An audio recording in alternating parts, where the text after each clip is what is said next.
Hey guys, and welcome back to another video of ECK Sports. And today, this is a very special video as today we have Jordan Robles on, arguably the greatest football player in the nation today. So Jordan, welcome to the show. How's it going? Happy to be here, happy to be on, make great content. Can't believe it. The season is fast approaching. We're already in April. Some leagues have already started. We got MAW opening day coming up soon, MLW opening day coming up soon. So I guess that'll lead us into our first question here. How did it feel when you got drafted into MLW? Kind of going through that whole process. Definitely crazy. Kyle and Tommy had talked to me about possibly joining in February. So like throughout my career in wiffle ball, I've had so many crazy propositions thrown out, but I knew MLW gets things done. MLW is legitimate, and if they say they're going to do something, they're actually going to follow through. So just blown away, like to have that opportunity. I never imagined I'd be playing in MLW because they're in Michigan. I'm in New York. I'm a teacher. Just I have so many things that be obstacles. MLW is great at what they do. They made it happen, and I couldn't be more thankful to play in the biggest league in the world and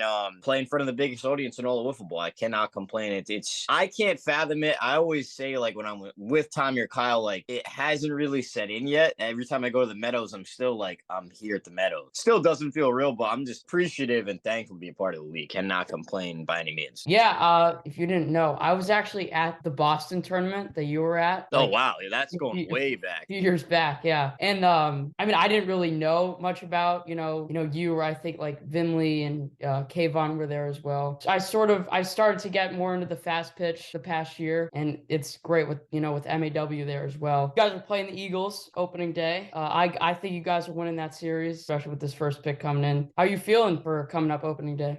Definitely excited. Glad that one wiffle ball season's finally here. We've got MAW opening day April 22nd, and then the following weekend's MLW. So I'm glad I'll be able to get a lot of at bats in before I go into that Eagles series. But I'm excited. That series definitely did not go our way last year by any means. So happy that 4-man lineups in MLW. I think it just makes the league a lot more strategic, and you really got to think what you're doing with your lineup, who you're going to put in certain spots, certain games. And I just can't wait to start the year off with a very important series. Like, us and the Eagles are arguably two of the favorites. And as I say that, we got the back-to-back league champions in our league too. So it's definitely going to be huge down the road. So I'm glad I'm going to go into that series with some wiffle ball experience, and that won't truly be my first at bat of the season, because that'd be pretty tough, I'd say. Yeah, that's pretty good. You're already going to be warm, obviously, from the MAW tournament the week prior. You're talking about the 4-man lineups and how that's really going to affect things. I mean, I think that makes this draft class like that much more important. Like, you look at last year's draft class, you were probably the only like projected starter that came out of that class, like when the draft video came out. But this year, I mean, I would say beside the Eagles pick, the other 7 draft picks have a chance to become impact players day one. It's definitely huge too. Like, I know certain teams have 4 or 5 guys, but 2 of those guys are like designated pitchers. Like, I know for the Predators, Stephen McGlade, he's less likely to get at bats. So for them,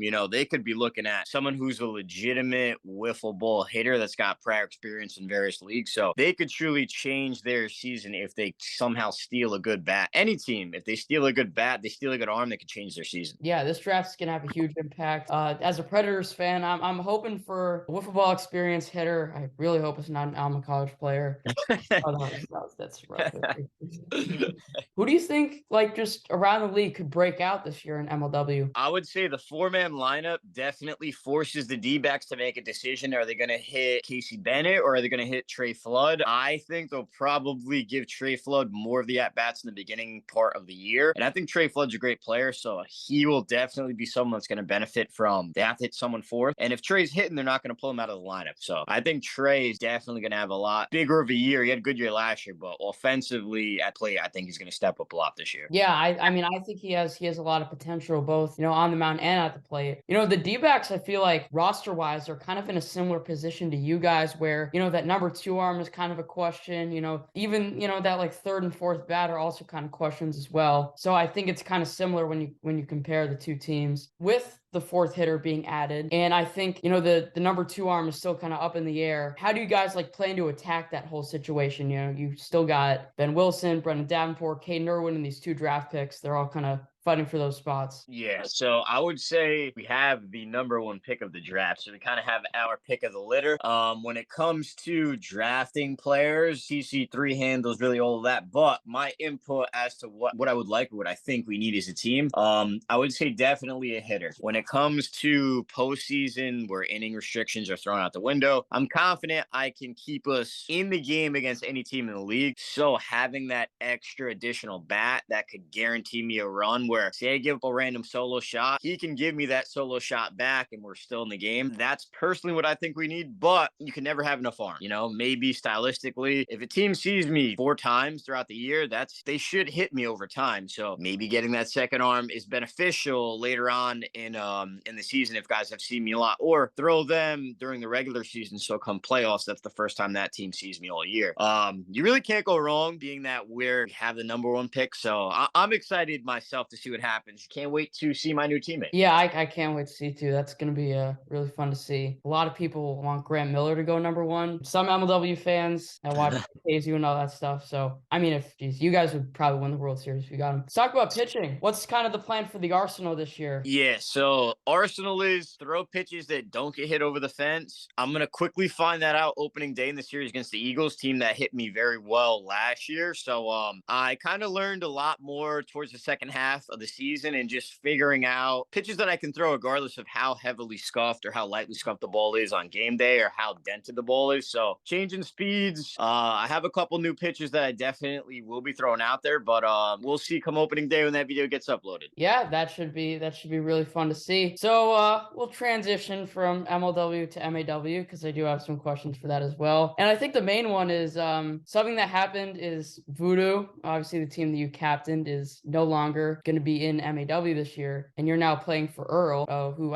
you played for a few years ago, right? So kind of, what happened there behind the scenes with, Voodoo? So kind of throughout the 2 years that I ran Voodoo, running a team is just a lot. I had so many other things going on, teaching, coaching, especially this season. Well, not this season. Last season, I didn't anticipate that I'd be playing in MLW before that wiffle ball season started. So running a team, playing in MLW, it was just too much. And I wasn't enjoying running a team at all. Running a team's a lot, trying to make sure you get 5 guys in the same location, making sure you got jerseys, hats. Everybody makes sure that finds a way to get there. You know what I mean? It's a lot of responsibilities. And was thinking to myself, why am I doing this? This is just too much work. I don't need to do it. Like you said before, I had played on Earl previously. During U-Wiff, part of what made my decision a lot easier at U-Wiff, Connor Young had joined Phenoms last minute. Things happened, but he joined our Phenoms team last minute, and we had such a good run that tournament. I kind of thought like me and Connor work very well together. We win.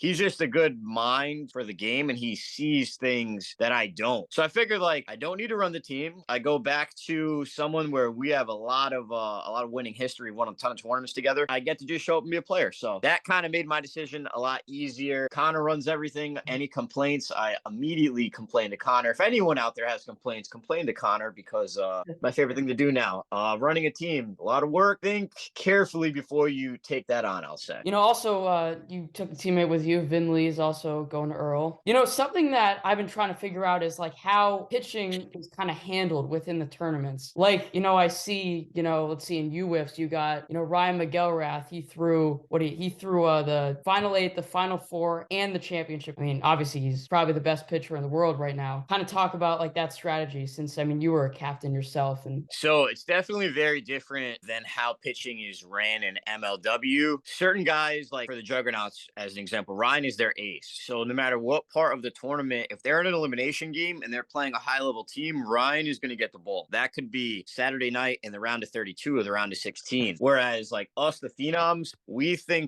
have so many guys, we have 5 arms, which gives us way more options. We want the best matchup, whoever's feeling the best that day, and whoever that team hasn't seen. I would say those go into our decision as to who's pitching that day, that game, a lot more than like an ace role. We are not a team where any specific person is the ace, I'd say. I'm trying to think of another example, like MAW championship tournament last year. Vin Lee was pitching the Earl series, do a great game 1, lights out. Going into game 2, though, he's hurt. His arm doesn't feel well. So that's why I had to come into the game 2. Definitely switched our game plan around a lot. But those are things that happen. Phenoms in U-Wiff Sunday. Vin Vinley had thrown Saturday night. Sunday morning comes. I don't know if a lot of people know this. Vinley got extremely bad food poisoning, so that's why he wasn't in the lineup or playing in the game in the Texas Elite Eight, and that's why he came late to the semifinals. Things like that happen. You can't really predict. That caused me to throw more, but that's why you got to have a lot of arms. If we're a team like the Juggernauts and say our number 2 arm gets sick or something, then that forces Ryan to throw earlier, and now they get to Sunday, but Ryan started throwing Saturday night. That puts them, at a huge disadvantage. But Ryan did throw Saturday and Sunday last year, and the team won it. So although you try and get the best matchup, try and keep guys well rested, some people find ways to win. So there's no right or wrong way to go about pitching, I'd say. Yeah, I think it's kind of interesting because, I mean, Voodoo last year, you guys had out of your 6 players, probably all 6 of them, at least 5 of them were, ace pitchers. So yeah,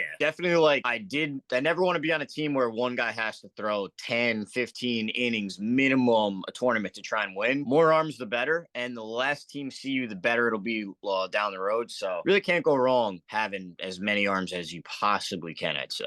Do you think this is the year you can, or another team can take down the Jugs? We'll see. I definitely think so. I thought last year was a possibility. The year before was a possibility. But it's more remarkable that they're just continuously finding ways to win. They're that team right now that no matter how down they are in games, no matter what happens to them in pool play leading into elimination round, they just find ways to win. They find ways to get it done. Definitely the best team. They won back-to-back MAW and back-to-back U-Wiffs. I mean, that's really impressive. And I think something that kind of really stuck with me is when Tim McElrath said that they had played together with that team for the whole year, both in MAW and U-Wiffs. That kind of raised the question, have you ever thought about having the Phenoms, an MAW team, and kind of like running it that way, and you play with them also in U-Wiffs? Yeah, that would be ideal dream. The only issue, Josh Pagano, kind of Phenom captain guy that created the whole franchise, he's a dad. He's got 4 or 5 kids, so he really can't start playing wiffle ball until late July, early August.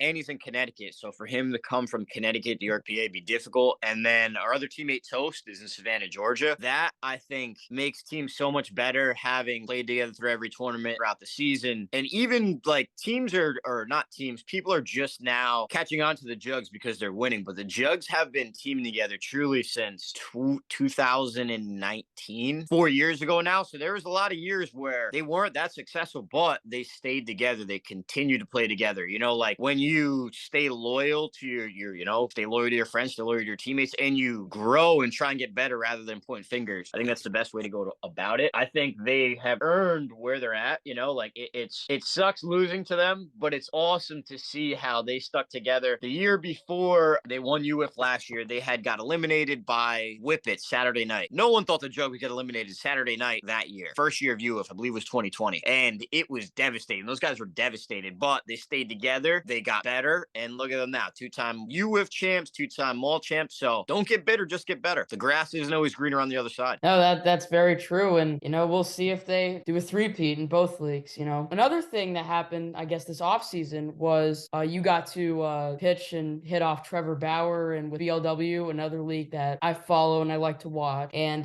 just talk about that experience and how that was all set up. Yeah, so I met the BLW guys, the U-Wiff tournament during the Home Run Derby. Great guys, Carson, the Rose family, Big League Wiffle Ball. They do great content. So they were running their Western Wiffle showcase in Giant Stadium. I think it's called Scottsdale Stadium, but it's in Scottsdale. Beautiful, beautiful stadium. Scottsdale, Arizona is an incredible location. I had never been there, but it's closest thing to heaven on earth probably ever experienced in my life. But played in that tournament, and then during the middle of the day, Eric Sim, Trevor Bauer came to film content with Big League Wiffle. We did kind of like a 3-inning celebrity game against them. And it was awesome, seeing Trevor Bauer throw a wiffle ball and try and figure out, move the holes in different positions and see how it moves and stuff was hilarious. Seeing Eric Sim just swing as hard as he possibly could was hilarious. It was an awesome time. The tournament was great. Those guys were really cool, down to earth people. And it was just unbelievable experience, honestly. I couldn't be more thankful to BLW, and Eric Sim is hilarious. Trevor Bauer is a great dude too. BLW is, I would say, after MLW and MAW, that's probably my favorite league to follow along and watch. Their whole production is awesome, and they're very consistent with their content. So what they do is great over there. So what leagues are you playing this year? Just tournaments, or what's kind of the plan? Yeah, so I'll confidently say I'm the most well-traveled player. I play in the most leagues out there. So as of right now, things obviously change day to opening day. ECW, which is based out of Massachusetts, it's fast pitch. MAW, York, Pennsylvania, it's based there. MLW in Michigan. Golden Stick Wiffle Ball League Yard, I'm playing in, which is based out of Long Island. It's medium pitch. NWLA tournament, which will be in Pittsburgh in July. I'm going to be playing there with Team MAW. Last year I wasn't able to play, but I will be there on Team MAW, so that's going to be a great tournament. That's 5 right there. Possibly a league in the works in North Jersey, fast pitch. More information is going to be coming out about that hopefully within the next month. So as of now, I'd say 6 leagues, but individual tournaments pop up all the time. NAA tournament in July is definitely one that I'm excited about. All the MAW tournaments and the MLW series also. Glad wiffle ball season's finally here. Yeah, me too. So you said ECW because I live in Massachusetts. I'd love to go and see one of those tournaments one time. So yeah, always there. I want to say it's close to Danvers, Massachusetts. Ton of teams. That there have been a lot of MLW fans there. For a lot of Great Lakes Gator fans come to the ECW tournaments. well, I'm definitely not a Gators fan. The ECW tournament, that's just your Phenoms team, right? Yeah, we're going to be playing in that with Phenoms. Pagano probably won't be there as much. Toast, same thing. He probably may only show up to the championship series, but me, Connor Young, and Vin Lee are going to be going to those a lot, as many as we can. So Connor's going to be like on your team permanently now. Yeah, Connor's on Phenoms. He's running Earl, and in ECW, we're playing as the Phenoms in that league as well. So I get to yell at Connor about MAW, and then he gets to play in U-Wiff with us as well. So all back reunited. Yeah, it's awesome. I don't really know too much about like the whole, the golden stick in the yard. So like, how does that all work? I mean, I've watched like a little bit of it. Like I watched the championship. So yard is probably the funnest version of wiffle ball to play. There's no base running. You can use yellow bats or the moonshot sticks, which are the same barrel size as the yellow wiffle ball bat, the same one we use in MLW. But you could use knife balls. It's 42 feet. And I would say mainly guys who throw knuckleballs, like good knuckleball pitchers, are the ones that are successful in that style in that league. But as I say that, there's a lot of good people that are good at hitting knuckleballs. You're just squaring it up. But it's so fun. There's no base running, so defense is definitely of importance. There's a 55-mile-an-hour speed limit. Granted, in Massachusetts specifically, their 55 in Massachusetts is like 95 in actuality. So it could vary how hard certain guys throw, but it's awesome. We finished nationals in Staten Island in August. Can't complain. Medium pitch gets people interested in playing because everyone is more likely to hit a 55-mile-an-hour pitch more so than if you see a 95-mile-an-hour screwball coming at you. People think I have no chance. So it's nice to see people try out wiffle ball in the yard and then they get addicted and then go to fast pitch and then they start hitting all the circuits. So it's a good entry level way in yard. Yeah. I mean, I've played like some, a good amount of wiffle ball, like, not really competitively, but I sort of want to start to get into, more competitive playing. So I don't know, maybe I look into that in the future. Massachusetts historically is like one of the bedrocks of wiffle ball, I would say, in the country. There's so many great players, great leagues that have come out of Massachusetts. So yard league specifically, always looking for more teams, always looking for more players. So you're in a good location in terms of wiffle ball, I would say. Yeah, I honestly didn't even know that. I thought like a lot of it was in like Pennsylvania, New York, and the Midwest. So I didn't even know there was much here besides maybe a little bit of ECW. Yeah, ECW, Golden Stick, Fanway, I believe is there. So if you look, yeah, you'll definitely find a ton of stuff, I'd say. Well, that's great because I definitely like playing wiffle ball. Yep. For bats, like just in fast pitch, what's kind of your go-to for bats? Yeah, so I would say the one bat that I can't stray away from would be the Loco bat. It's the blue or the GTSOH, what we called it in Palisades, that blue bat that I use. $30 I got it for. It's lasted me over 10 years. Moonshot bats are very good as well, but $200. The end cap could break. Seems to always be difficulties with getting bats or getting bats fixed. So I can't complain with my $30 Loco bat. It works well. The end cap has never broken on it. I would say that's absolutely my go-to bat for fast pitch. All right, looks like I might have to look into that. Something else I guess I got it recently. I've heard you like to use the Personal Pitcher Pro to, help you with the hitting. Yeah. I would say I started using that in 2019, and that's, I feel, made me such a better hitter just because if you get in the habit of hitting a golf ball size wiffle ball shot at you at 80 miles an hour from from 20 feet. When you're seeing someone from 48 feet with an actual wiffle ball, it looks extremely slow. It looks like a balloon, and you're more likely to square it up and, have more success. So more reps equals being more comfortable in a game. And I would say, yeah, having more success at the plate. You're not going to get any worse taking more swings. Yeah, definitely. What is like the max speed on that? I saw somewhere it's like 50, 55 or something like that. Or That sounds right. I think it is like 50.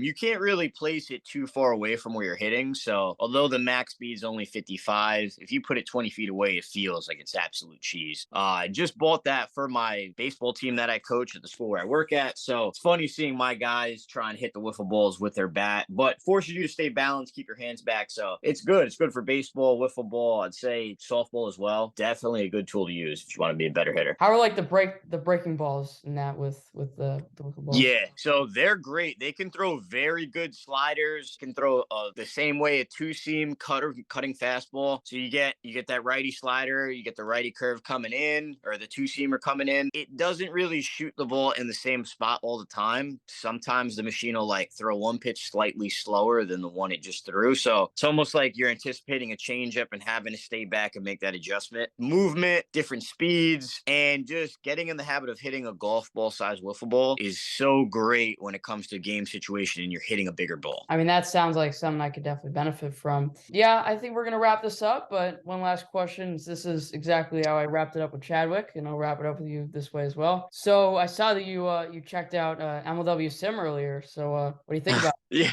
honestly, I'm not the best with Discord. I somehow ended up in that server, and then I was freaking out like, what is this? Where am I? I didn't really understand what was going on with it, so I left immediately. But I just was looking in Discord before we did this, and I saw some people kind of replying about me joining in there. So it seems interesting. It seems pretty cool, but I didn't really look into it. I'd say I was surprised that I was in, and I was like, oh my god, I don't know what this is, but I'll look into it now. It seems exciting. What is it like? What is it all about? Yeah, so we started like 2022, I think, well, the season 2022, based on like real life stuff. I think it was in like July or August that we started it. Now we're in 2030. We're actually retired because there's like a max age limit of 35 and it like took Yeah, the ages, the original ages. And it's awesome. Hopefully one day there can be an MLW actual video game and you can simulate, and see in real time that way. That'd be sick. that would be awesome. All right, well, thank you for joining, Jordan. Pleasure having you today. And thank you guys for watching. Make sure you guys go check out, wherever, or Jordan, where can they find you? Instagram, jrobles845, TikTok, jroblesny, post wiffle ball related stuff. So I'm probably looking to do more travel kind of vlogs on me going to MLW series possibly this season. So look out for that in the next couple months. But thank you so much for having me on. Like, subscribe, ECK Sports. Guy makes great content, and check out the MLW Sim League if you're in the Discord. I'm going to do it as well. Yep. All right. Well, thanks for joining on, and we'll see you guys in the next one. Peace out. Have a good one.